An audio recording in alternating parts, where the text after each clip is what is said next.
Hal didn't tell us about the old boss that we had there in New York. I mean, he was almost as old as I am now when he was the boss there.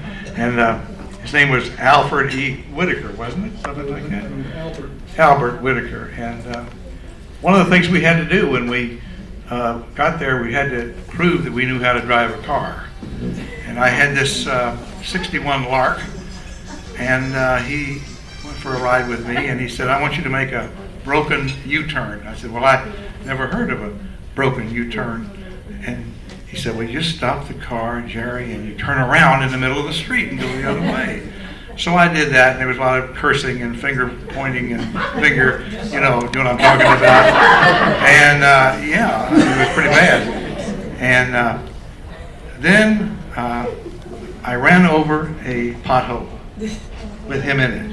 And not the pothole, it was the car.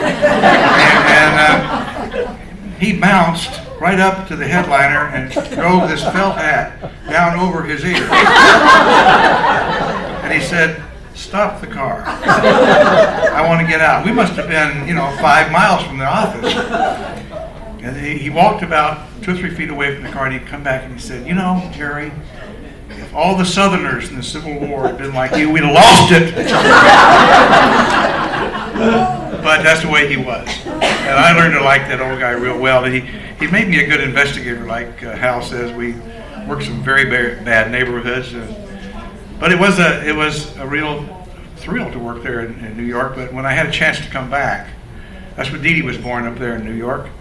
And we had Kim born in Nashville and Trish born in Bethesda.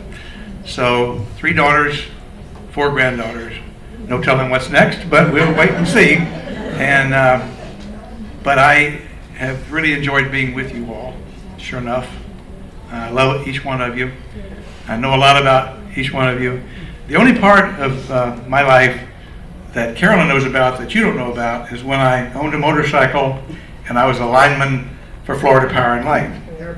Yeah, right. You're about it. right, Charles.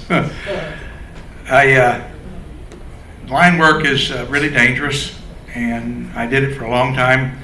I was exposed to it from 1949, actually, to September of 1962. That's 13 years of being exposed to that kind of work. And it always scared my mother to death, and I know I was prayed for because I had a whole lot of near-death experiences doing that work, with poles breaking off, wires coming down with me, and of course the last one I did, the last near-death experience was last June when I had a cardiac arrest. Carolyn jumped in the seat, drove the car into an empty driveway, and that's how it ended. I mean, I got out of the car after my heart came back beating again, and it actually got me to the hospital, and the next day had a pacemaker put in, and that's what I have up here now. The only problem with it is that you have to go through a rigmarole when you go into airplanes. They think you're carrying a weapon. They think you look like a terrorist, and I don't look that way anymore. I used to.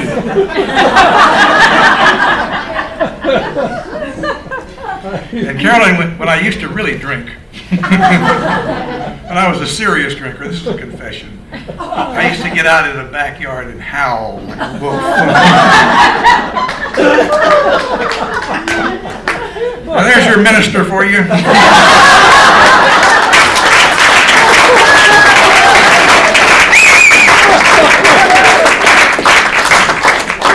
Thank each one of you really for coming and give us a howl. Oh, I can't do that. I couldn't do that.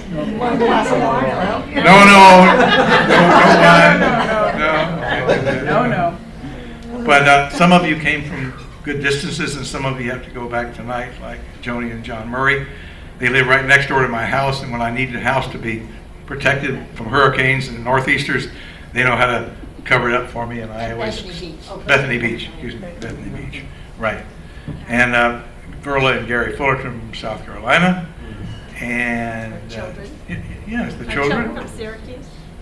Yes, our children from Syracuse. And who else is there? There's Carol Holt from Maine. Where is she? Yeah, Carol, right there, taking a picture of me. She's a member of the church. Right. Movies. Yeah, right. So thank you all once again for honoring me, and it has been great. I had a good time, and I appreciate all those things you've said. I mean, some of them are even true. Thank you.